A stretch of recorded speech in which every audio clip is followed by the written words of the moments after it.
Hello students, अनिमा class में आपका स्वागत है। मैं आज आप लोगों को क्लास 6 हिस्ट्री पार्ट 6 नई धार्मिक मान्यताएं इस चैप्टर को पूरे अच्छे से समझाऊंगी, एकदम पॉइंट बाय पॉइंट। ठीक है, हर एक पॉइंट को पूरे अच्छे से समझाऊंगी।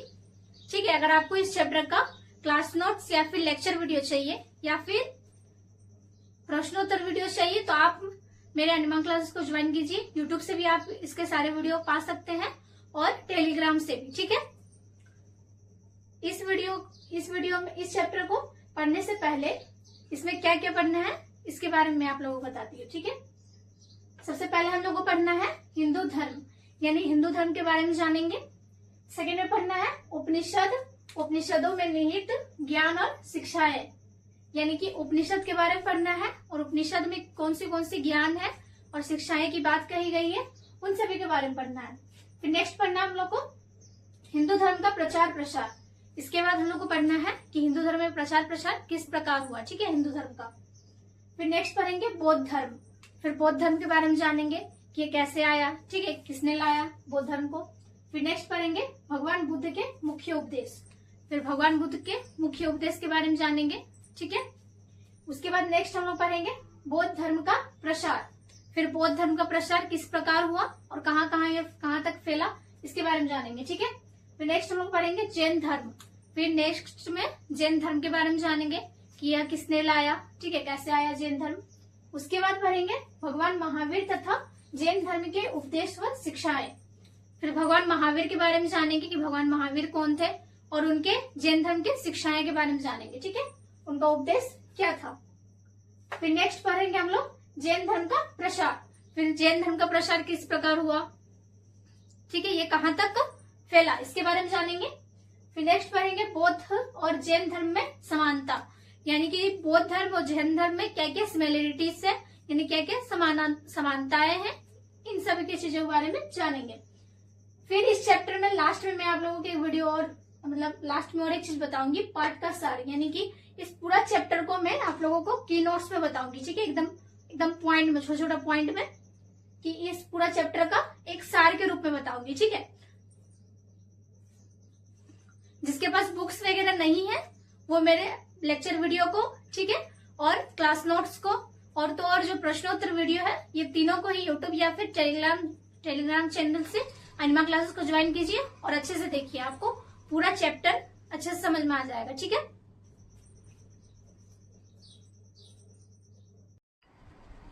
तो स्टूडेंट्स, पहला पॉइंट है हम लोग का हिंदू धर्म, यानी कि हम लोग का हिंदुस्तान यानी भारत में हिंदू धर्म को काफी ज्यादा मान्यता दी गई है। ठीक है, हिंदू धर्म के बारे में जानेंगे।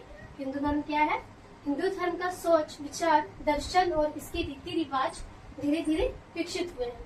हिंदू धर्म का सोच, यानी कि जो हिंदू धर्म को अपनाया जाना चाहिए, इसका सोच, इसका फिर हिंदू धर्म का जो रीति रिवाज है, इसका जो विचार है, यानी हिंदू धर्म में क्या क्या विचार है, ये सारा चीजों को धीरे धीरे विकसित किया गया है। ठीक है, इनमें विभिन्न युगों की अनेक धाराएं आकर मिलती रही है।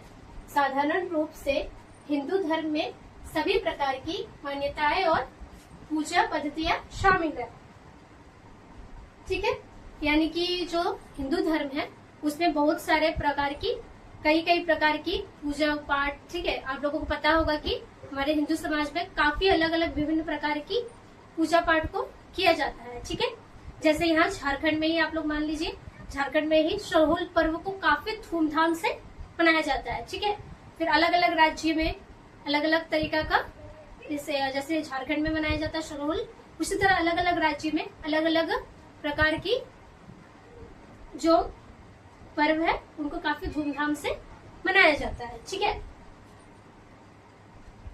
उसके बाद हम लोग का है इस धर्म को मानने वाले लोग देवी देवताओं के विभिन्न रूपों की पूजा करते हैं। देवी शक्ति को भी अनेक रूपों में पूजनीय मानी जाती है, यानी कि ये जो हिंदू धर्म है इसमें कई प्रकार की देवी देवताओं की भी पूजा की जाती है। जैसे कि कृष्ण जन्माष्टमी में किसका पूजा होता है, कृष्ण का होता है। जैसे गणेश चतुर्थी में गणेश भगवान का पूजा होता है।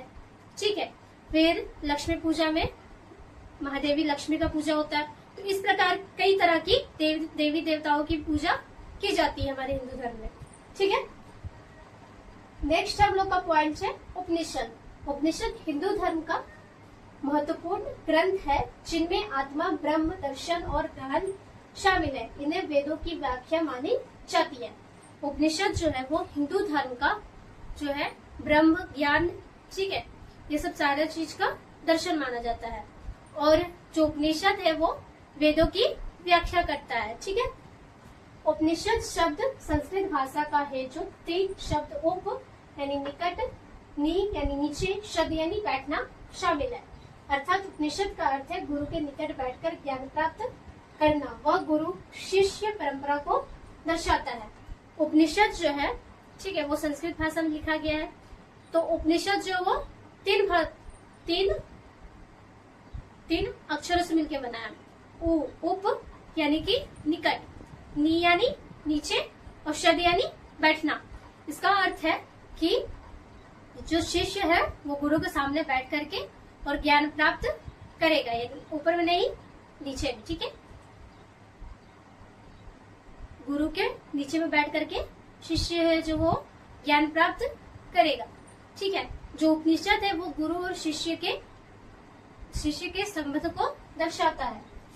परंपरा के अनुसार उपनिषदों की संख्या 108 मानी जाती है, जिनमें से 11 उपनिषद विशेष रूप से महत्वपूर्ण है। यानी कि परंपरा के अनुसार जो है वो हिंदू धर्म के अनुसार 108 उपनिषद है, कुल 108 उपनिषद है, लेकिन उनमें से कुल 11 को ही महत्वपूर्ण उपनिषद माना गया है। यानी कि जो 11 उपनिषद है वो मोस्ट इम्पोर्टेंट उपनिषद के रूप में उन्हें माना गया है।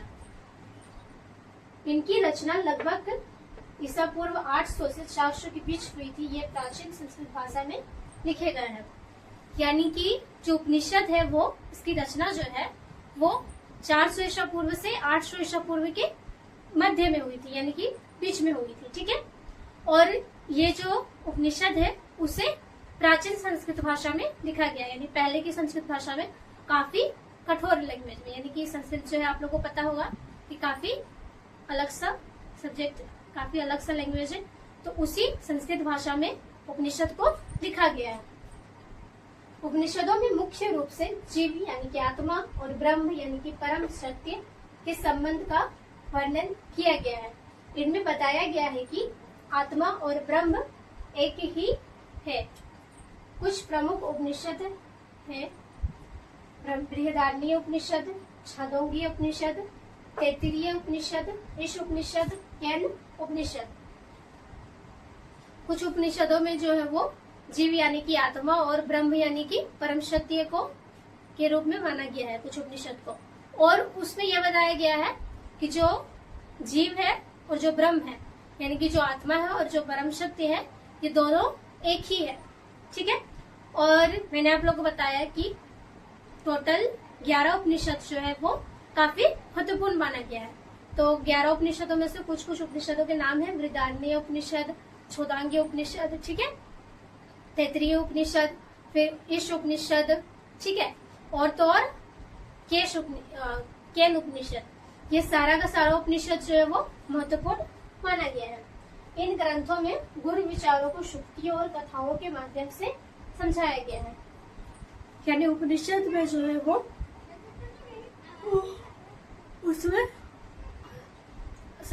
उसमें जो उपनिषद ग्रंथ में जो है वो उसमें सारे श्लोकों को कहानी और श्लोक के माध्यम से बताया गया। यानी पूरे इसमें जितना भी लिखा गया है सारा कुछ श्लोक और कहानी के माध्यम से लिखा गया है, ठीक है। आप लोग इसको नोट डाउन कर लीजिए।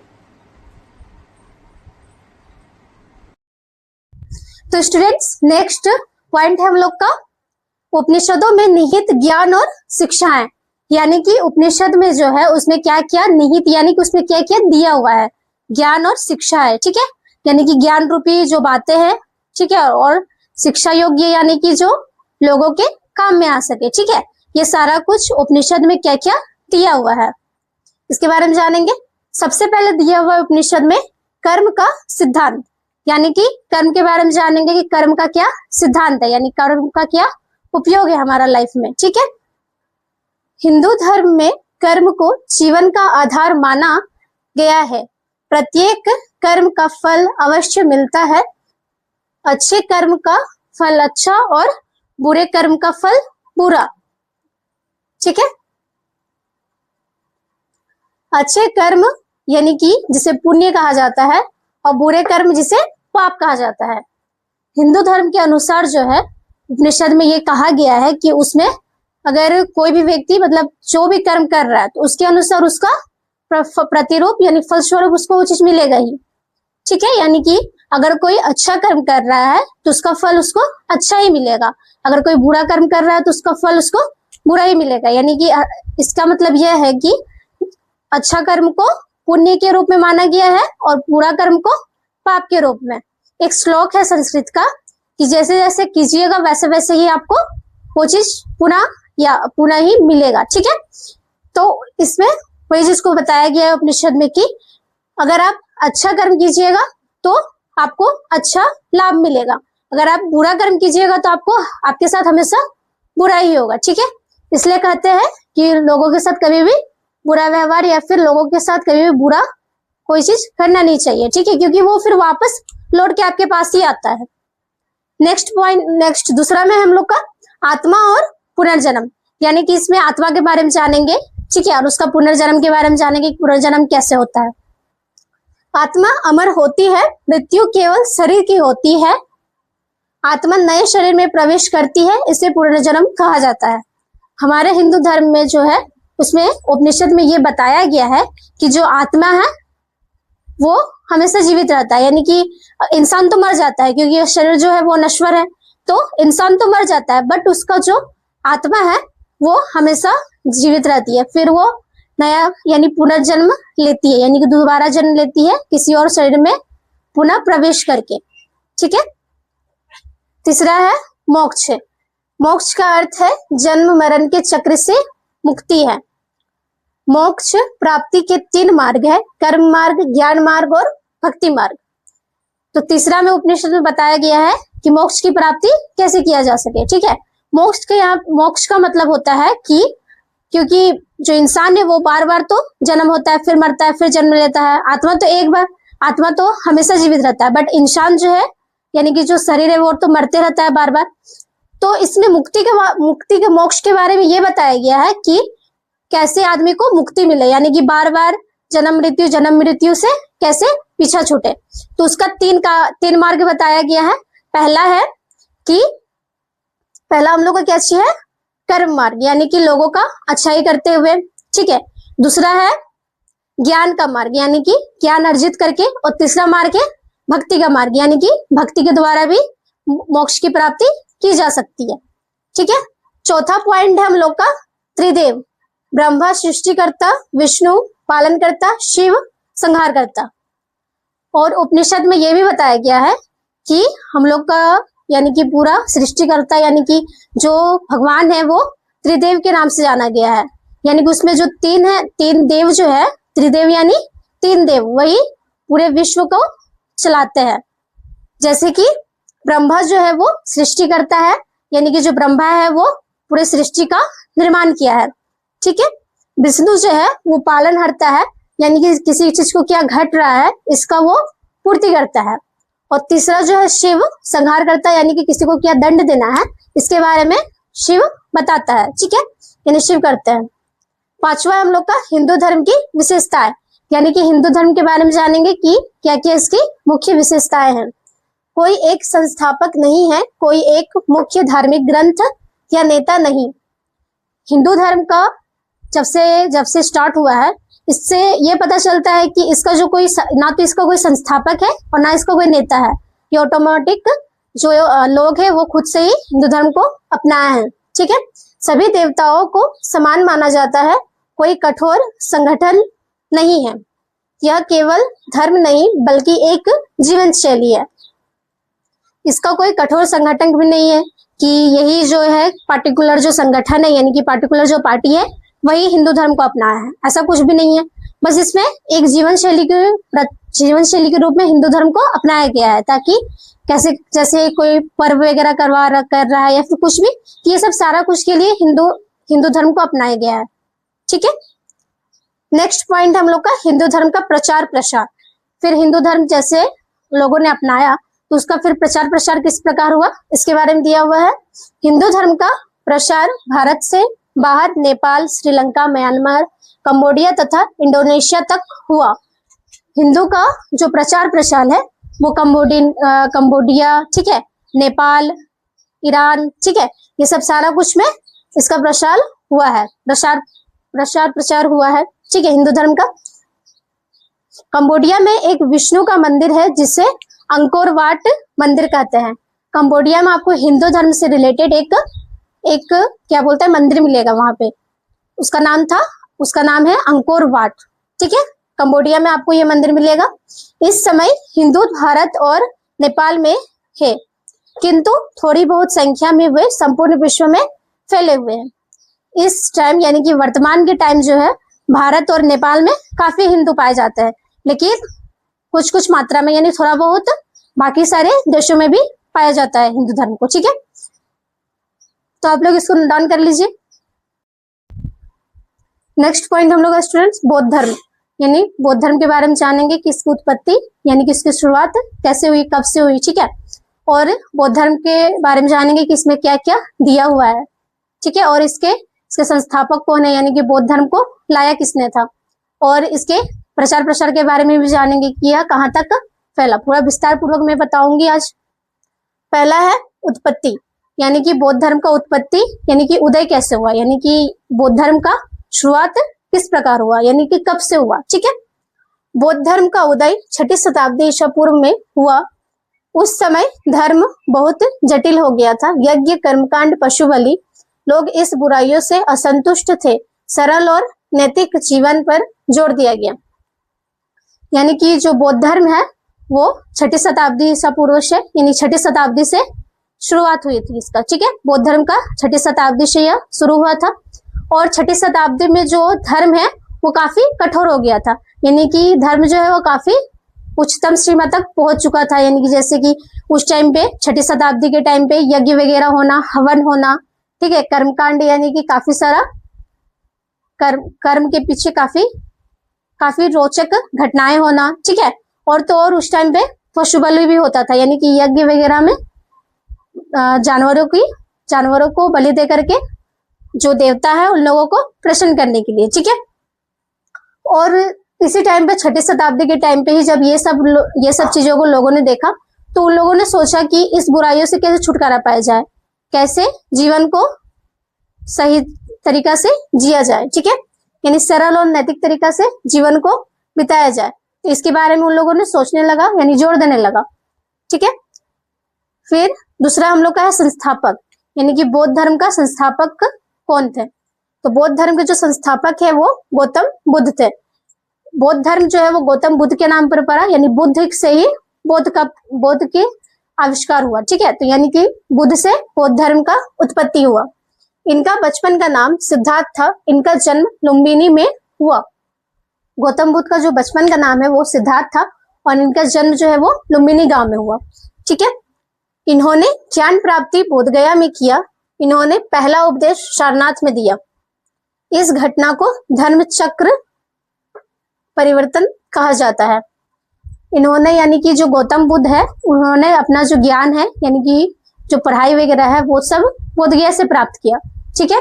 और इन्होंने जो ये उपदेश यानी बौद्ध धर्म का जो उपदेश है ये सबसे पहले सारनाथ में दिया था, ठीक है। तो जैसे जैसे बौद्ध धर्म को लोग जानने लगे, समझने लगे, तो इसी टाइम से 6ठी शताब्दी से ही इस काल को ही धर्म परिवर्तन काल कहा जाने लगा, ठीक है, धर्म चक्र परिवर्तन काल कहा जाने लगा।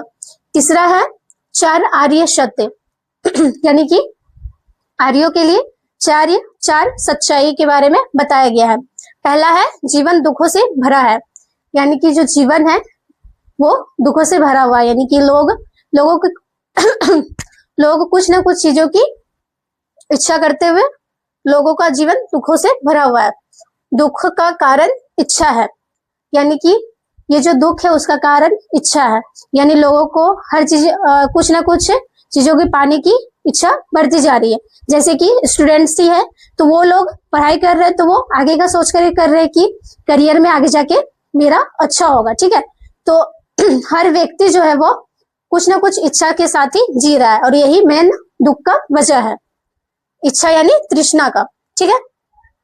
तीसरा है दुखों से मुक्ति संभव है, यानी कि बौद्ध धर्म में यह बताया गया है कि दुख से निकलने का, इसमें बताया गया है कि दुखों से मुक्ति पाना संभव है, यानी कि इसमें दुख का निवारण भी दिया गया है, यानी कि लोग जो है वो दुख से मुक्ति पा सकते हैं। चौथा है अष्टांगिक मार्ग से दुखों का अंत किया जा सकता है। फिर बौद्ध धर्म में बताया गया है कि अष्टांगिक मार्ग यानी कि 8 रास्ता है जिस पर चलने के बाद लोग जो है वो मुक्ति के रास्ता पे चल सकते हैं, ठीक है, यानी कि दुखों से दूर हो सकता है। चौथा अष्टांगिक मार्ग, यानी कि ये अष्टांगिक जो मार्ग है वो क्या क्या है। पहला है सम्यक दृष्टि यानी सही विचार। सम्यक दृष्टि यानी सही विचार होना चाहिए, कि लोगों को सही विचार में जाना चाहिए, निरर्थक विचारों में नहीं जाना चाहिए। दूसरा है सम्यक संकल्प, यानी कि सही संकल्प होना चाहिए कि फालतू की चीजों से दूर हट करके सही संकल्प में जाना चाहिए, ठीक है। तीसरा है सम्यक वाणी, यानी कि सही भाषा होना चाहिए लोगों का, ठीक है। और चौथा है सम्यक कर्म, यानी कि लोगों का जो कर्म है वो सही होना चाहिए, लोगों की हित के लिए होना चाहिए। और पांचवा है सम्यक आजीविका, यानी कि सही आजीविका होना चाहिए, व्यर्थ की चीजों को छोड़ करके लोगों को मुक्ति की राह पे चलना चाहिए। छठा है सम्यक प्रयास, यानी कि सही प्रयास करना चाहिए, ठीक है, कैसे हम लोग मुक्ति की राह पे जा सकते हैं उसका प्रयास करना चाहिए। सम्यक स्मृति, यानी कि सही कंसंट्रेशन पावर होना चाहिए, ठीक है, तभी लोग मुक्ति की राह पे चल सकता है। और 8वां लास्ट है हम लोग का सही ध्यान, सम्यक ध्यान, यानी कि सही ध्यान होना चाहिए। जब तक ध्यान नहीं रहेगा तब तक से जो कोई भी व्यक्ति जो है वो मुक्ति की राह पे नहीं चल पाएगा। 5वां है मध्य मार्ग। इसमें मध्य मार्ग के बारे में जानेंगे। अत्यधिक तपस्या और अत्यधिक भोग दोनों से बचना चाहिए। अत्यधिक तपस्या से और अत्यधिक भोग से, यानी कि लालसा से, हर चीजों की पाने की लालसा से, ठीक है, ये सब सारा कुछ, ये दोनों से ही लोगों को बचना चाहिए। संतुलित जीवन ही सही मार्ग है। संतुलित जीवन यानी कि बैलेंस जो लाइफ है वही सही मार्ग है, ठीक है। लोगों को ज्यादा लालसा नहीं करना चाहिए कि ये चाहिए वो चाहिए, ठीक है। छठा है अन्य शिक्षाएं। इसके अलावा जो बौद्ध धर्म में है, बौद्ध धर्म में जो है वो काफी सारे शिक्षाएं के बारे में भी बताया गया है, ज्ञान के बारे में। अहिंसा पर बल, यानी कि लोगों को हिंसात्मक प्रकोप ना करके अहिंसा के रूप में जीना चाहिए, यानी कि अहिंसात्मक जीवन जीने में उसमें बल देना चाहिए कि लोगों को अहिंसात्मक यानी कि शांतिपूर्ण जीवन जीना चाहिए, ठीक है।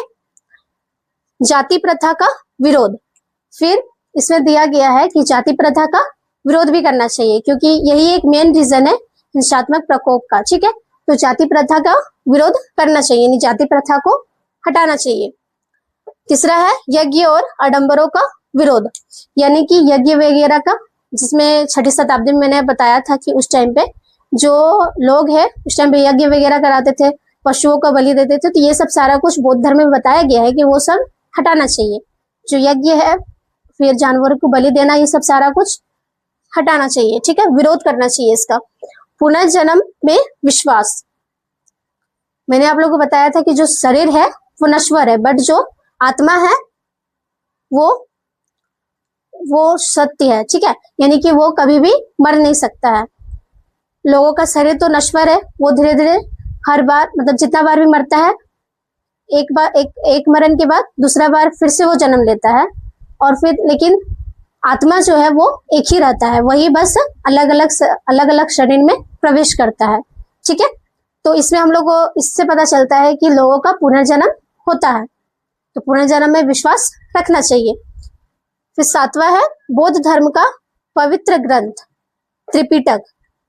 तो इसमें बौद्ध धर्म का जो ग्रंथ है, यानी बौद्ध ग्रंथ है, जिसमें पूरा विस्तार पूर्व से बौद्ध धर्म के बारे में, यानी उनके अनुयायियों सारा कुछ हर चीज के बारे में बताया गया है।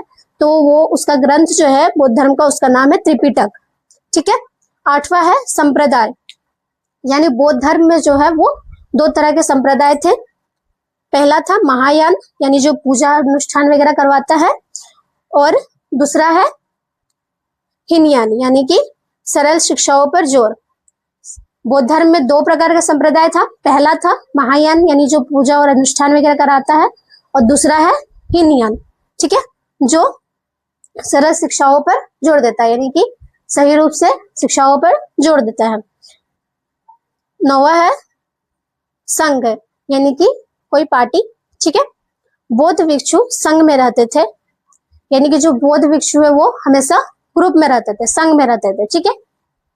बौद्ध के अनुयायी, बौद्ध भिक्षु को क्या बोलते हैं? बौद्ध के अनुयायी, यानी जो बौद्ध धर्म को जो मानते थे वो हमेशा संघ में रहते थे, यानी कि ग्रुप बना करके रहते थे। यह एक अनुशासित और लोकतांत्रिक संगठन था। इसके नियम त्रिपिटक में दिए गए हैं, और जो ग्रुप था वो काफी अनुशासनात्मक था, यानी कि उसमें काफी डिसिप्लिन उसमें होता था कि लोगों को कैसे क्या बोलना है, क्या नहीं, क्या बात करना है, क्या नहीं, ठीक है, कैसे बैठना है, ये सब सारा कुछ। और जो उस टाइम पे बौद्ध धर्म के जो अनुयायियों का जो उस टाइम पे संगठन में क्या क्या नियम था, ये सारा कुछ आपका त्रिपिटक में दिया हुआ है विस्तार पूर्वक, ठीक है। और लास्ट हम लोग का 10वां में प्रसार, यानी कि बौद्ध धर्म का जो प्रसार है वो कहाँ तक फैला था। बौद्ध धर्म के प्रचारकों ने बुद्ध के संदेश दूर दूर तक फैलाए। विहारों में रहकर शिक्षा दी जाती थी, यानी कि जो बौद्ध धर्म के जो प्रचार प्रचारक थे, यानी कि जो बौद्ध धर्म के जो अनुयायी थे, वो बौद्ध धर्म को काफी घूम घूम करके हर जगह फैलाए, ठीक है, यानी कि पूरे हिंदुस्तान में ही उसका प्रचार प्रसार हुआ, ठीक है। और विहारों में वो शिक्षा देते थे, बिहार नहीं, विहार, यानी कि जहाँ पे उनका मठ होता था वहां पे वो शिक्षा देते थे कि बौद्ध धर्म का कैसे कैसे क्या है क्या नहीं, ठीक है, बौद्ध धर्म में क्या क्या होना, मतलब बौद्ध धर्म के अनुसार लोगों को सही ज्ञान दिया जाता था, ठीक है। तो आप लोग उसको नोट डाउन कर लीजिए।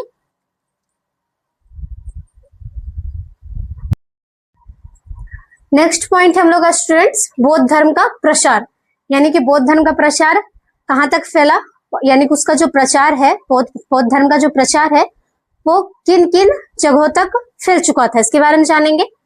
प्रसार क्षेत्र, यानी कि बौद्ध धर्म का प्रसार किन किन क्षेत्रों में फैल चुका था, ठीक है। उत्तर में तिब्बत, चीन, मध्य एशिया, उत्तर में जो है तिब्बत, चीन और मध्य एशिया में फैला था। पूर्व में कोरिया, जापान तथा दक्षिण में पूर्व एशिया तक विस्तार हुआ। और पूर्व में जो है वो कोरिया, ठीक है, कोरिया और पूर्व एशिया तक, और जो पूर्व में है मतलब दक्षिण में है वो पूर्व एशिया तक विस्तारित रूप से विस्तार हुआ, ठीक है, बौद्ध धर्म का। दूसरा है प्रमुख शासकों का योगदान। फिर इसमें हम लोग को बताया गया है कि बौद्ध धर्म के प्रचार प्रसार के लिए किन किन शासकों ने, कुछ प्रमुख शासक जो है उस टाइम पे जो राजा थे, वो कुछ जो राजा है वो बौद्ध धर्म के प्रचार के लिए सहयोग दिए, यानी योगदान दिए, सहयोग किए यानी योगदान दिए। सम्राट अशोक, उसमें सबसे पहला नाम क्या है? सम्राट अशोक, जो 3री शताब्दी ईसा पूर्व के राजा थे, 3री शताब्दी ईसा पूर्व के राजा थे। बौद्ध धर्म जो है वो 6ठी शताब्दी ईसा पूर्व से ही आ रहा है, तो धीरे धीरे विकसित होते होते यानी उसका प्रचार प्रसार होते होते 3री शताब्दी में जो अशोक सम्राट है वो भी बौद्ध धर्म का प्रचार प्रसार करने के लिए अपना योगदान देते हैं, ठीक है। उन्होंने भारत में प्रचार किया, श्रीलंका व अन्य देशों में भी फैलाया। सम्राट अशोक जो है वो बौद्ध धर्म का प्रचार पूरे भारत में फैलाया, श्रीलंका में फैलाया और उसके साथ कुछ अन्य देशों में भी फैलाया, ठीक है। दूसरा है कनिष्क। कनिष्क जो है 1वीं शताब्दी ईसा पूर्व के जो राजा थे, ठीक है, उन्होंने भी अफगानिस्तान और मध्य एशिया में प्रचार किया, वहां से चीन, कोरिया, जापान तक पहुंचा। और कनिष्क जो है वो अफगानिस्तान और एशिया के क्षेत्र में फैलाया था बौद्ध धर्म के प्रचार प्रसार को, और फिर वहां से चीन, कोरिया, जापान तक भी पहुंच गया। जब अफगानिस्तान और पूर्व एशिया तक पहुंचा तो फिर उधर से चीन, कोरिया और जापान तक भी बौद्ध धर्म का प्रचार प्रसार फैल गया, ठीक है। लास्ट है इसमें लोकप्रियता के कारण, यानी कि ये जो प्रचार प्रसार यानी कि जो बौद्ध धर्म है वो इतना तेजी से कैसे बढ़ा, इसके लोकप्रिय होने के क्या क्या कारण है, ठीक है। यानी लोगों को यह क्यों अच्छा लगा, ठीक है, तभी ना लोकप्रिय हुआ है, अच्छा लगा तभी लोकप्रिय हुआ है। तो क्या क्या रीजंस है जो इन्हें बौद्ध धर्म को लोकप्रिय बनाता है, ठीक है, यानी लोगों को बौद्ध धर्म पसंद आता है और ये काफी तेजी से विस्तार पूर्वक फैलते जाता है, ठीक है। उपदेश सरल और समझने योग्य, इसका जो उपदेश है बौद्ध धर्म का जो उपदेश है यानी कि जो इसमें ज्ञान दिया हुआ है ये काफी सरल है, ठीक है। सरल है यानी कि काफी साधारण रूप से है, सरल है यानी कि काफी आम सा भाषा में है, और समझने योग्य यानी कि जो आम व्यक्ति है यानी कि जो जनता है वो बौद्ध धर्म को आसानी से समझ सकता है। दूसरा कारण है जन साधारण की भाषा में शिक्षा, और जो बौद्ध धर्म जो है वो इसकी जो शिक्षा है वो जन साधारण यानी कि जनता को समझने के लायक है इसमें, यानी कि इसमें जो भी भाषा से ये लिखा गया है बौद्ध धर्म वो जनता को अच्छे मतलब पूरी तरीके से समझ में आता है, ठीक है, इसलिए भी ये लोकप्रिय है। जैसे कि संस्कृत तो हर किसी को समझ में नहीं आता है, लेकिन ये जो बौद्ध धर्म है इसका भाषा हर एक व्यक्ति को समझ में आता है, ठीक है, इसके यही कारण है, ये भी एक कारण है लोकप्रिय होने के पीछे। तो तीसरा है जाति प्रथा का विरोध, और लोकप्रिय होने के कारण जाति प्रथा का विरोध भी है, क्योंकि बौद्ध धर्म जो है वो जाति प्रथा को नहीं मानता था, तो यह भी एक मुख्य कारण है, जाति प्रथा का विरोध एक मुख्य कारण है जिसकी वजह से भी जो बौद्ध धर्म है वो काफी लोकप्रिय था, ठीक है। चौथा कारण है समानता का समर्थन, यानी कि जाति प्रथा नहीं था तो इसका मतलब है कि पूरा इक्वलिटी सिस्टम था, यानी कि हर जगह पे समानता का समर्थन था, यानी कि जो बौद्ध धर्म है वो सबको एक नजर से देखता था, ठीक है, यानी कि हर एक व्यक्ति जो है वो पूरा समान है, ठीक है, कोई ऊंचा नीचा नहीं।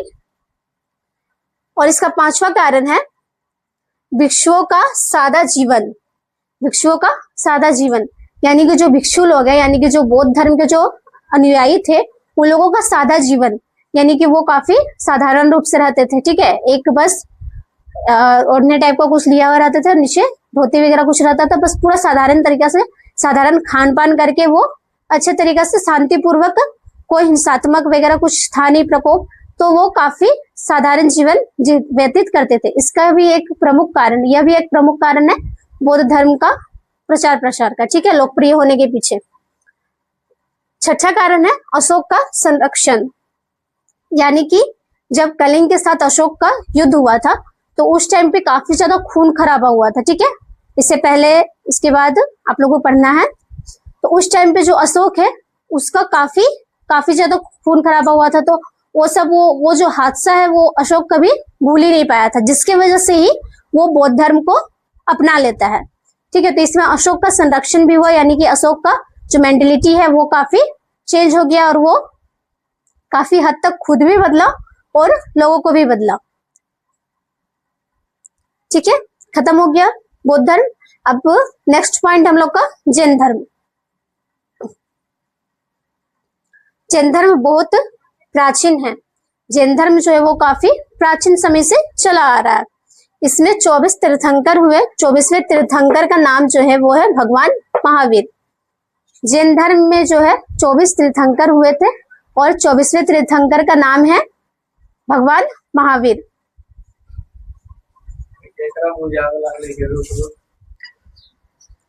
नेक्स्ट पॉइंट है जैन धर्म, यानी कि जैन धर्म के बारे में जानेंगे कि जैन धर्म के अनुयायी कितने थे, है ना, इसको चलाने वाले अनुयायी यानी जो जैन धर्म के जो प्रचारक थे, ठीक है, यानी साधु संत जो थे, भिक्षु लोग थे, वो लोग कैसे थे इसके बारे में जानेंगे। फिर इसका प्रचार प्रसार कहाँ तक फैला इसके बारे में जानेंगे, ठीक है।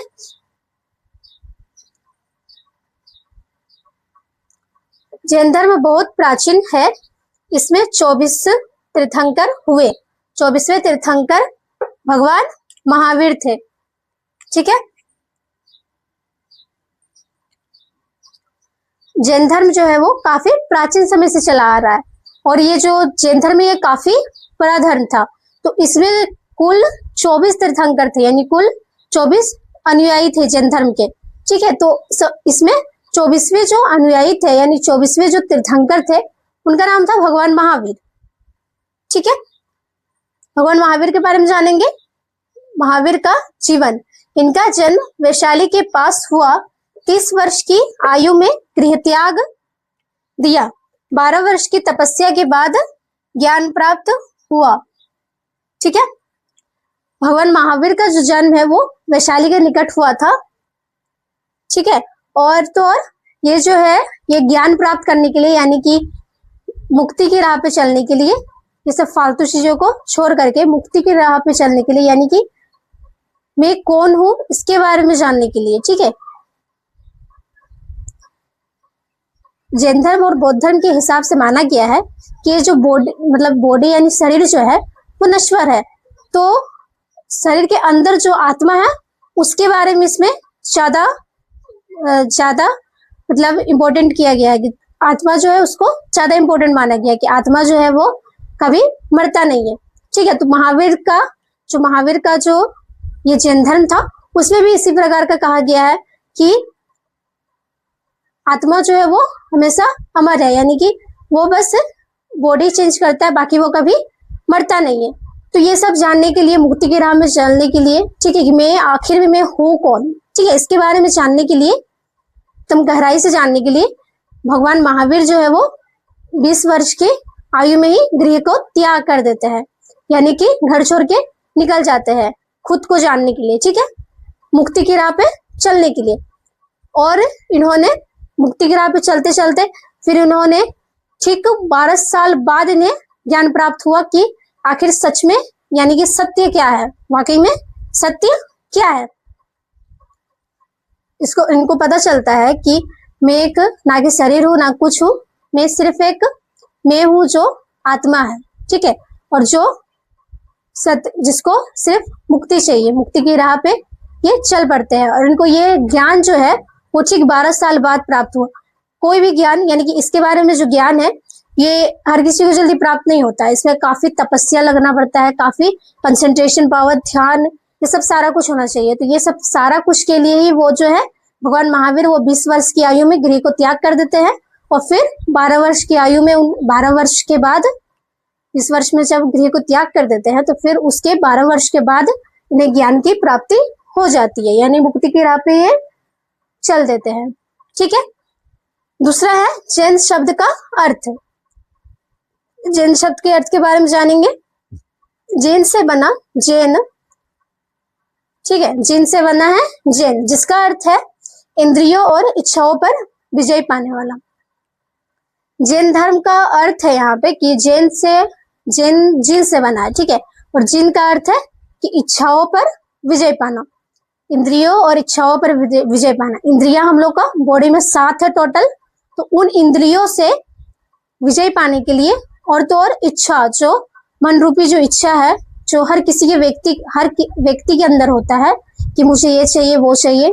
ठीक है, स्टूडेंट्स को भी हर कुछ चाहिए, पढ़ाई लिखाई करियर, मतलब कुछ ना कुछ हर किसी का इच्छा है ही। तो इन सारे विचारों से मुक्ति पाने के लिए जैन धर्म को लाया गया। ठीक है, विजय पाने के लिए। जैन धर्म के ग्रंथ पूर्वांग और अंग ये जैन धर्म के प्रमुख ग्रंथ हैं। पूर्वांग जो है और अंग ये दो जो है ग्रंथ, ये जैन धर्म के प्रमुख ग्रंथ के रूप में आते हैं, यानी कि इसमें मोस्ट इंपोर्टेंट चीजों की व्याख्या की गई है। चौथा पॉइंट है हम लोग का महावीर की शिक्षा है। यहाँ पे बताया गया है कि जो भगवान महावीर है जब उन्हें ज्ञान प्राप्त हुआ तो क्या क्या शिक्षाएं जो है वो जनताओं के समक्ष रखते हैं, यानी कि ठीक है। पहला है वैदिक कर्मकांड का विरोध, यज्ञ और आडंबरों का विरोध। पहला जो है वैदिक कर्मकांड, यानी कि वेद के अनुसार उस टाइम पे 6ठी शताब्दी के टाइम पे, उस टाइम पे काफी पशु बलि वगैरह होता था।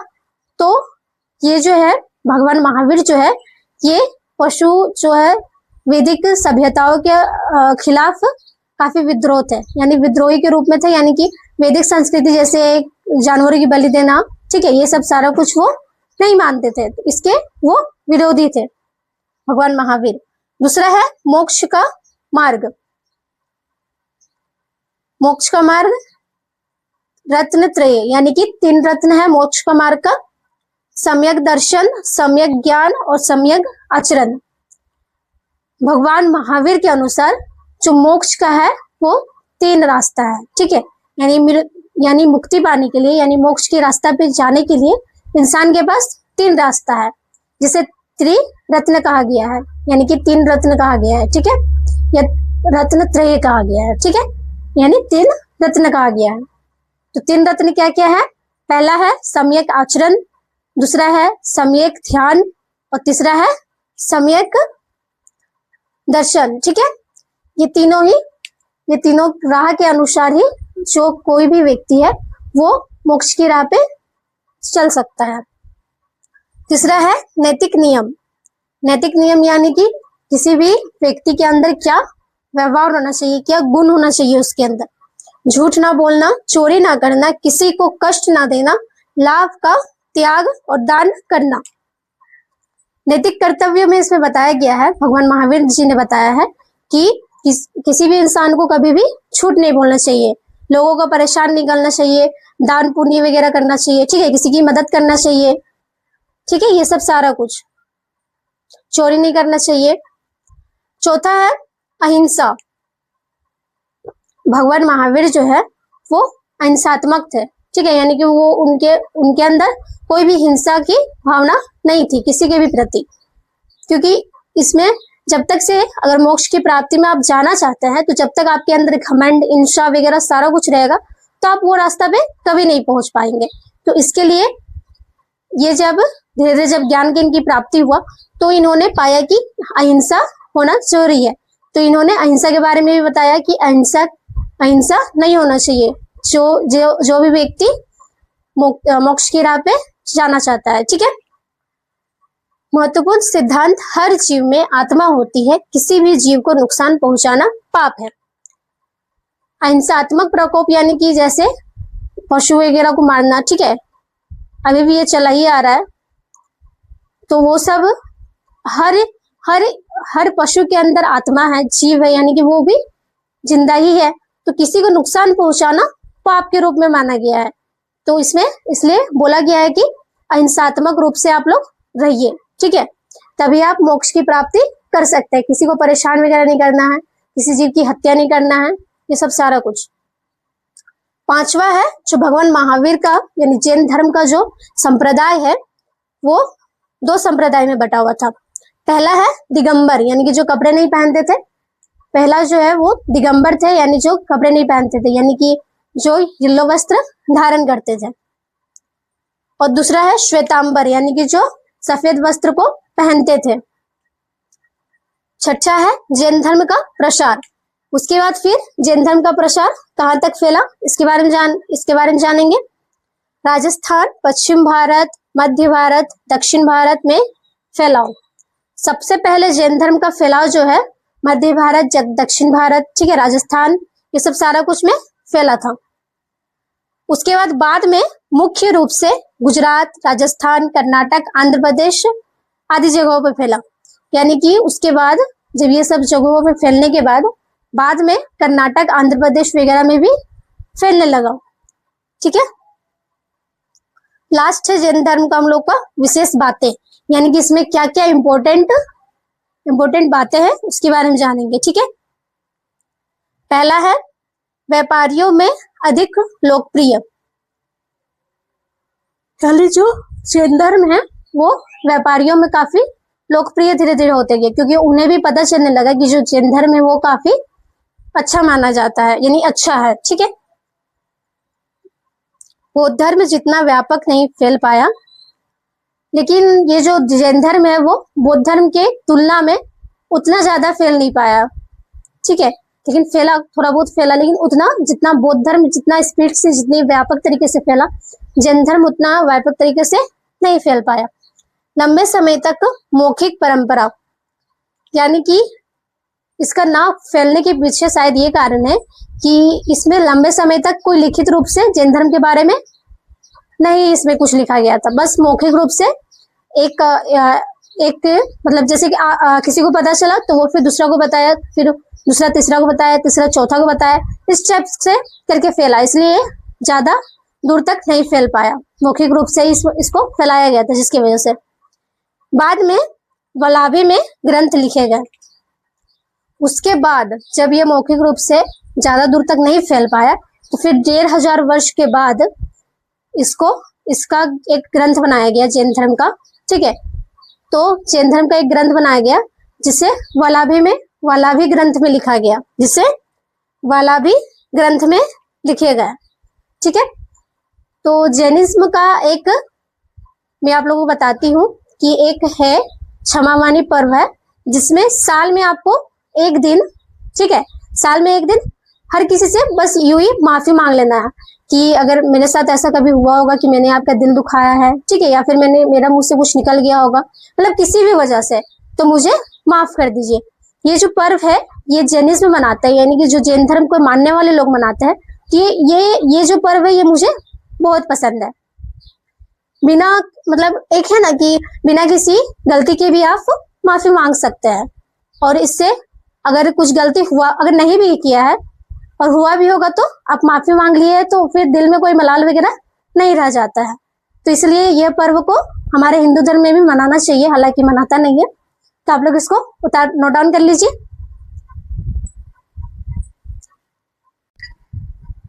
तो नेक्स्ट पॉइंट है हम लोग का स्टूडेंट्स, बौद्ध धर्म और जैन धर्म में समानता, यानी कि बौद्ध धर्म और जैन धर्म में क्या क्या सिमिलरिटीज है, क्या क्या समानताएं हैं, यानी कि बौद्ध धर्म और जैन धर्म में क्या क्या चीजें हैं जो एक जैसा है, ठीक है।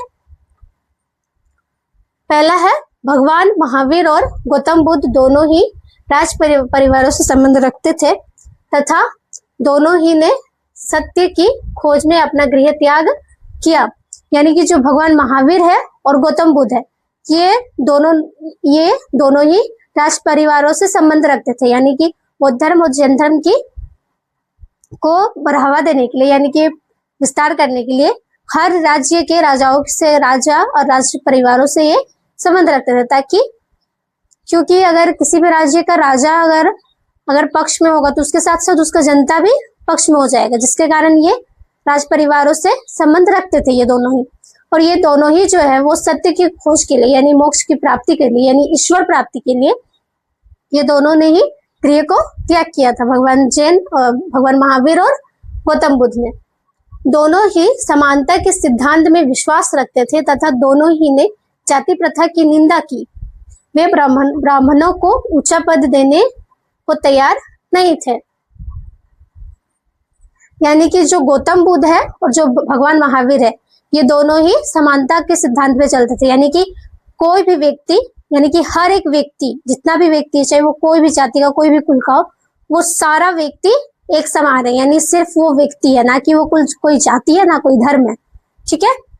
सिर्फ और सिर्फ वो एक व्यक्ति है, यानी कि वो सजीव है, ठीक है। तो हर किसी को समान नजर से देखने का इनका सिद्धांत था, भगवान बुद्ध और भगवान महावीर का। और ये जाति प्रथा के काफी विरोधी थे, क्योंकि जाति प्रथा जो है वो हर वर्ग को, यानी कि हर एक लोग को बांट देता है। अभी भी देखिए जाति प्रथा के कारण ही कितना सारा अहिंसात्मक प्रकोप हो रहा है। हर एक रीजन के पीछे आपको दिखेगा कि जाति के कारण ही ऐसा हुआ था, ठीक है। और तो जो भगवान महावीर और भगवान बुद्ध है ये ब्राह्मणों को ऊंचा दर्जा देने को तैयार नहीं थे, क्योंकि उस टाइम पे भी जो ब्राह्मण था वो काफी ऊंचा दर्जा का, सबसे बड़ा कास्ट में माना जाता था, ठीक है। दोनों ही अहिंसा, कर्म और मोक्ष के सिद्धांत में विश्वास रखते थे, यानी कि दोनों ही जो है वो अहिंसा, यानी कि जैसे चोरी नहीं करना, किसी को कष्ट नहीं पहुंचाना, किसी व्यक्ति का निंदा नहीं करना, ठीक है, किसी को तकलीफ ना देना, और तो और किसी पशु का हत्या नहीं करना, मतलब सारा कुछ, ठीक है। ये सब सारा कुछ, किसी को छोटा किसी को बड़ा, मतलब किसी का निंदा नहीं करना, यानी किसी को अछूतों की तरह किसी के साथ व्यवहार नहीं करना, यानी हर तरह के हिंसात्मक प्रकोप से ये लोग दूर रहते थे, ठीक है। हिंसात्मक प्रकोप से ये दूर रहते थे, यानी कि अहिंसावादी थे, ठीक है। और साथ साथ ये कर्म, भगवान बुद्ध और भगवान महावीर जो है ये दोनों ही जो है कर्म के सिद्धांत पे थे, यानी कि अच्छे कर्मों को ही बस मानते थे, यानी कर्म अच्छा होना चाहिए। और तो और ये जो है मोक्ष की प्राप्ति के सिद्धांत पे थे, यानी हर एक व्यक्ति को मोक्ष की राह पे चलना चाहिए। चौथा है, दोनों ही ने आम जनता की भाषा पाली और प्राकृत में अपने उपदेश दिए। मैंने आप लोगों को बताया था कि जो बौद्ध धर्म है और जो जैन धर्म है वो काफी लोकप्रिय था। बौद्ध धर्म अधिक लोकप्रिय था क्योंकि उसका जो भाषा है वो काफी सरल वगैरह था, मतलब सरल लैंग्वेज का था। तो बौद्ध धर्म और जो जैन धर्म, ये दोनों ही जो धर्म था ये काफी सरल लैंग्वेज में था, यानी पाली और प्राकृत भाषा में था। यह लैंग्वेज उस टाइम पे हर एक व्यक्ति को यह लैंग्वेज पता होता था। तो ये दोनों धर्म के बारे में उन्हें जानने के लिए ज्यादा दिमाग नहीं लगाना पड़ता था, ठीक है। वो आसानी से इन दोनों धर्म के सिद्धांतों के बारे में आराम से समझ जाते थे। लास्ट पॉइंट है हम लोग का पाठ का सार, यानी कि इसमें मैं बताऊंगी कि हमने पूरा पाठ में मैंने आप लोगों को क्या क्या पढ़ाया है, की नोट्स में बताऊंगी, ठीक है। पहला है हिंदू धर्म। हिंदू धर्म के बारे में क्या क्या पढ़ा। हिंदू धर्म मानने वाले लोग देवी शक्ति की सभी रूपों में पूजा करते हैं तथा पुनर्जन्म और कर्म के सिद्धांत पर विश्वास करते हैं। हिंदू धर्म को मानने वाले जो लोग थे, मैंने आप लोगों को बताया था कि वो काफी देवी देवताओं की पूजा करते हैं, अभी भी करते हैं। जैसे कृष्ण जन्माष्टमी में कृष्ण का पूजा, गणेश चतुर्थी में गणेश का पूजा, ठीक है। लक्ष्मी पूजन में महारानी लक्ष्मी का पूजा। तो इस तरह से हिंदू धर्म के जो लोग हैं वो पूजा पाठ करते रहते हैं और कर्म के सिद्धांत पे चलते रहते हैं, ठीक है। कर्म मार्ग, ज्ञान मार्ग और भक्ति मार्ग ईश्वर को प्राप्त करने के लिए 3 रास्ते हैं। हिंदू धर्म का कोई संस्थापक नहीं है। और मोक्ष की राह पे यानी ईश्वर की प्राप्ति के लिए 3 मार्ग है। पहला कर्म मार्ग, दूसरा ज्ञान मार्ग और तीसरा क्या है, भक्ति मार्ग। ये तीनों ही जो मार्ग है, ये तीनों मार्ग से कोई भी व्यक्ति ईश्वर की प्राप्ति कर सकता है, यानी मोक्ष की प्राप्ति कर सकता है, ठीक है। और जो हिंदू धर्म बस ऐसे ही लोगों ने मान लिया था कि मैं इस धर्म से हूँ, तो धीरे धीरे जब उसका पीढ़ी आगे बढ़ता गया तो उस धर्म को फिर मानते चला गया। इसका कोई संस्थापक नहीं माना गया है। इसमें सभी प्रकार की पूजा प्रणालियां शामिल है। यह धर्म अन्य धर्मों के प्रति अत्यधिक उदार है। मैंने आप लोगों को बताया था कि इसमें काफी तरह के पूजा पाठ किए जाते हैं। इसमें काफी तरह के पूजा पाठ शामिल है। और तो और ये जो धर्म है यानी हिंदू धर्म जो है वो बाकी सारे धर्मों को काफी अत्यधिक उदार मानता है, ठीक है। मतलब अत्यधिक उदार के रूप में रहता है, यानी कि हर एक धर्म को ये कभी भी मतलब ऊंचा नीचा नहीं दिखाता है कि ये उस धर्म का ये वो, ठीक है। ये काफी उदार मानता है, यानी ये काफी उदार है, ठीक है, हिंदू धर्म। उपनिषद के बारे में, उपनिषद में जीव और ब्रह्म के बीच की व्याख्या की गई है। मैंने आप लोगों को बताया था जीव यानी आत्मा और ब्रह्म यानी सत्य की खोज, ठीक है। तो ये दोनों के ही बारे में उपनिषद में व्याख्या की गई है। तीसरा मैं बौद्ध धर्म के बारे में बताया। बौद्ध धर्म जो है भगवान बुद्ध के मुख्य उपदेश थे। पहला था 4 महान सत्य, दूसरा है अष्टमार्ग, तीसरा है मध्य मार्ग, चौथा है जाति प्रथा को अस्वीकार करना। यानी बौद्ध धर्म का जो मुख्य जो उपदेश है वो 4 थे। पहला है अष्टमार्ग, दूसरा क्या था 4 महान सत्य है, तीसरा था मध्य मार्ग और चौथा है कि जाति प्रथा का विरोध करना, ठीक है, जाति प्रथा को अस्वीकार करना। चौथा है मैंने आप लोगों को पढ़ाया जैन धर्म। जैन धर्म में क्या क्या पढ़ाया। भगवान महावीर ने वैदिक अनुष्ठानों का विरोध किया और कहा कि सही विश्वास, सही ज्ञान और सही आचरण पर आधारित नैतिक जीवन जीना चाहिए। उन्होंने अहिंसा पर बहुत जोर दिया। भगवान महावीर जो है वो वैदिक अनुष्ठान के विरोधी थे, यानी कि वैदिक अनुष्ठान में उस टाइम पे 6ठी शताब्दी के टाइम पे पशुओं की हत्या वगैरह भी किया जाता था, यानी कि अगर हवन वगैरह हुआ तो पशु की हत्या भी कर दी जाती थी, यानी बलि चढ़ा करके और देवताओं को प्रसन्न किया जाता था। तो यह जो वैदिक अनुष्ठान है इसके वो काफी विरोधी थे भगवान महावीर। ठीक है, और तो और भगवान महावीर जो है वो जाति प्रथा के भी काफी विरोधी थे। ठीक है, और वो जो है वो सत्य के मार्ग पे चलने के लिए कहते थे, जिसके लिए सही ज्ञान होना चाहिए, सही आचरण होना चाहिए और सही मार्ग होना चाहिए, ताकि कोई भी जो व्यक्ति है, अगर कोई भी व्यक्ति है वो मोक्ष की प्राप्ति कर सके, यानी ईश्वर की प्राप्ति कर सके। ठीक है, यही 3 जो आचरण है, यानी कि यही 3 जो मार्ग है, ठीक है, ये तीनों मार्ग के द्वारा ही जो है कोई भी व्यक्ति मोक्ष की प्राप्ति कर सकता है, यानी ईश्वर की प्राप्ति कर सकता है और अपने जीवन को नैतिक जीवन से जी सकता है। ठीक है, उन्होंने अहिंसा पर काफी जोर दिया, यानी भगवान महावीर जो है उन्होंने भी अहिंसा पर काफी जोर दिया, यानी चोरी वगैरह नहीं करना, किसी को कष्ट नहीं पहुंचाना, ठीक है, किसी का बुरा नहीं करना, ये सब सारा कुछ, किसी को छोटा नीचा नहीं मानना कि वो उसका जाति का उस जाति का है, छोटा और ऊंचा नीचा का भेदभाव नहीं करना। ठीक है, तो आप लोग इसको नोट डाउन कर लीजिए। आशा करती हूँ कि आपको मेरा वीडियो पसंद आया होगा। धन्यवाद।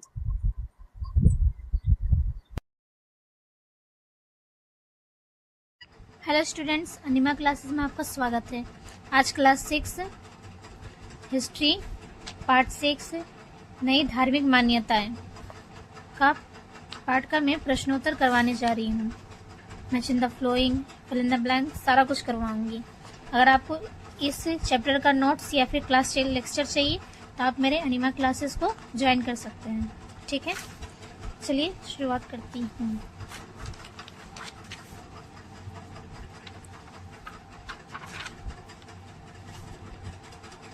पहला प्रश्न है, किसी भी अन्य उपनिषद की तुलना में सर्वाधिक पढ़ा जाने वाला उपनिषद है? क छुदांग्या उपनिषद, ख तैत्तिरीय उपनिषद, ग बृहदारण्य उपनिषद, घ कठ उपनिषद। तो इसका सही उत्तर होगा ग बृहदारण्य उपनिषद। दूसरा प्रश्न है, निम्नलिखित में से कौन सा मौर्य बौद्ध धर्म का महान संरक्षक हुआ? क चंद्रगुप्त मौर्य, ख अशोक, ग बिंदुसार, घ बृहद्रथ।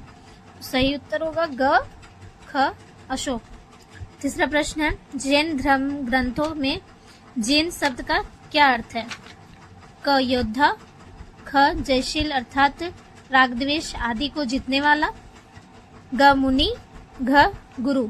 इसका सही उत्तर होगा ख जयशील अर्थात रोग दोष आदि को जीतने वाला। चौथा प्रश्न है, मोक्ष शब्द का अर्थ है? क अहिंसा, ख जीवन यापन हेतु सही साधन को अपनाना, ग जन्म और पुनर्जन्म के चक्र से मुक्ति या छुटकारा, घ सही आचरण। इसका सही जवाब होगा ग जन्म और पुनर्जन्म के चक्र से मृत्यु का या छुटकारा। दूसरा है, सही विकल्प का चयन करके रिक्त स्थानों को भरिए। पहला प्रश्न है, रिक्त को संपूर्ण सृष्टि का रचयिता या सृष्टा माना जाता है? क विष्णु, ख ब्रह्मा, ग शिव। इसका सही जवाब होगा ख ब्रह्मा। दूसरा प्रश्न है, बौद्ध का जन्म 6ठी शताब्दी ईसा पूर्व डेस नामक स्थान पर हुआ था? क बोध गया, ख लुम्बिनी, ग वैशाली। इसका सही जवाब होगा ख लुम्बिनी। तीसरा प्रश्न है, बौद्ध ने अपना पहला धार्मिक उपदेश देश में दिया? इसका ऑप्शन है क माता,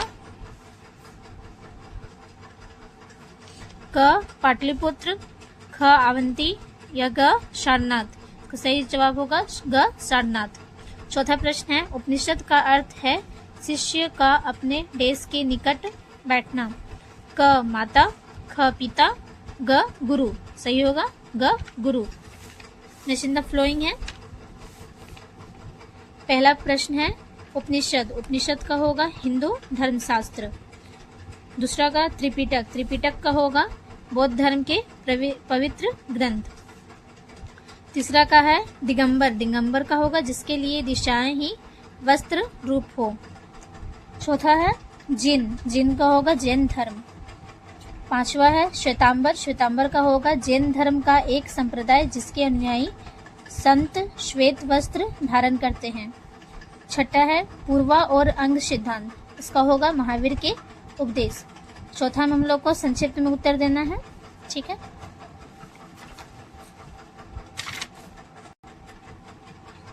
पहला प्रश्न है उपनिषदों में निहित किन्हीं दो मुख्य उपदेशों शिक्षाओं का वर्णन करें। उत्तर होगा उपनिषदों में निहित दो मुख्य शिक्षाएं हैं।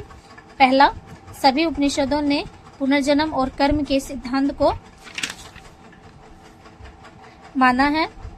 कर्म का सिद्धांत बदलता है कि किसी जीव के पिछले जन्म के कर्म ही उसके नए जीवन को निर्धारित करते हैं। शुभ कर्मों का फल अच्छा होता है और दुष्कर्मों का फल बुरा होता है। दूसरा है आत्मा अमर है किंतु कर्मों के फलस्वरूप उसे जन्म और पुनर्जन्म के एक अनंत चक्र में घूमना पड़ता है। जब किसी जीव की मृत्यु होती है तो केवल शरीर ही मरता है किंतु आत्मा एक नए शरीर में प्रवेश कर जाती है। दूसरा प्रश्न है भगवान बुद्ध के अनुसार 4 महान सत्य क्या हैं? उत्तर होगा भगवान बुद्ध के अनुसार 4 महान सत्य निम्नलिखित है। पहला, मानव जीवन दुखों तथा कष्टों से भरा हुआ है। दूसरा, इच्छा ही सभी कष्टों का कारण है। तीसरा, कष्टों से मुक्ति पाना संभव है। चौथा है इच्छाओं का त्याग करके और अष्टमार्ग को अपनाकर लोग अपने कष्टों का अंत कर सकते हैं। तीसरा प्रश्न है भगवान महावीर और जैन धर्म के किन्हीं 2 मुख्य उपदेशों का वर्णन करें। उत्तर होगा भगवान महावीर और जैन धर्म के 2 मुख्य उपदेशों निम्नलिखित है। पहला, महावीर ने वैदिक रीति रिवाजों तथा यज्ञों का विरोध किया। दूसरा, आदमी को झूठ नहीं बोलना चाहिए, चोरी नहीं करनी चाहिए, किसी को आहत नहीं करना चाहिए, धन को परोपकार अर्थात दान पर खर्च करना चाहिए। चौथा प्रश्न है बौद्ध धर्म और जैन धर्म दोनों जिन 2 संप्रदायों में बटे थे उनके नाम बताइए। उत्तर होगा जैन धर्म और बौद्ध धर्म के 2 संप्रदाय में बटे थे, उनके नाम हैं महायान और हीनयान। पांचवा प्रश्न है बौद्ध धर्म और जैन धर्म के बीच कोई 2 समानताएं बताइए। उत्तर होगा बौद्ध धर्म और जैन धर्म के बीच निम्न समानताएं थी। पहला, भगवान महावीर और गौतम बुद्ध दोनों ही राज परिवारों से संबंध रखते थे तथा दोनों ही ने सत्य की खोज में अपना गृह त्याग किया।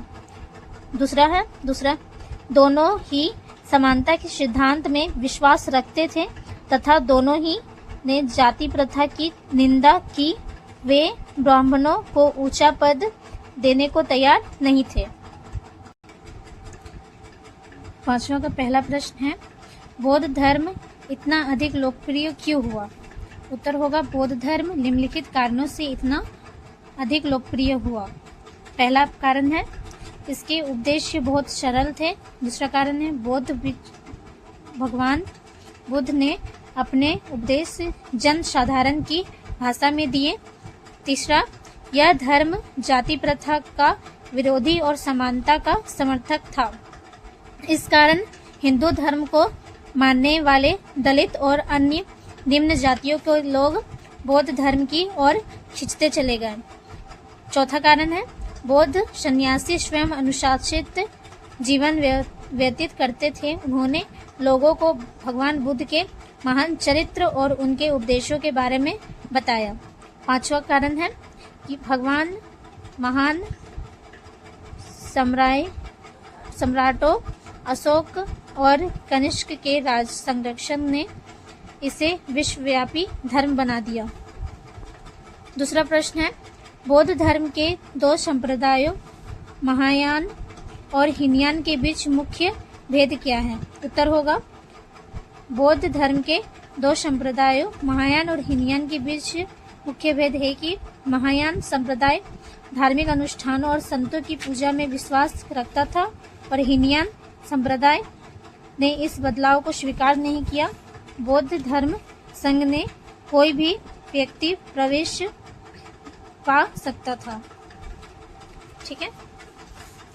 तीसरा प्रश्न है, जैन मुनि अपने नाक और मुंह को क्यों ढक कर रखते थे?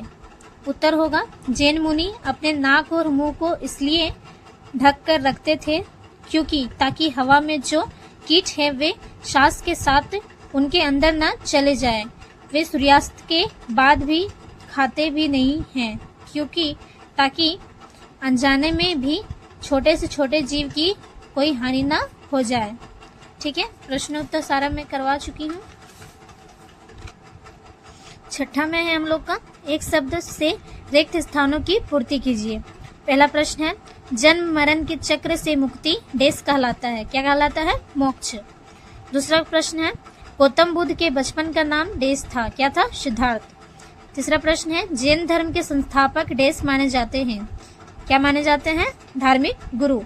चौथा प्रश्न है, महावीर ने सबसे अधिक देश के सिद्धांत पर बल दिया। किसके सिद्धांत पे बल दिया? कर्म और मोक्ष के सिद्धांत पे। पांचवा प्रश्न है, देश जीव और ब्रह्म के मध्य संबंध की व्याख्या करता है। क्या करता है? उपनिषद में।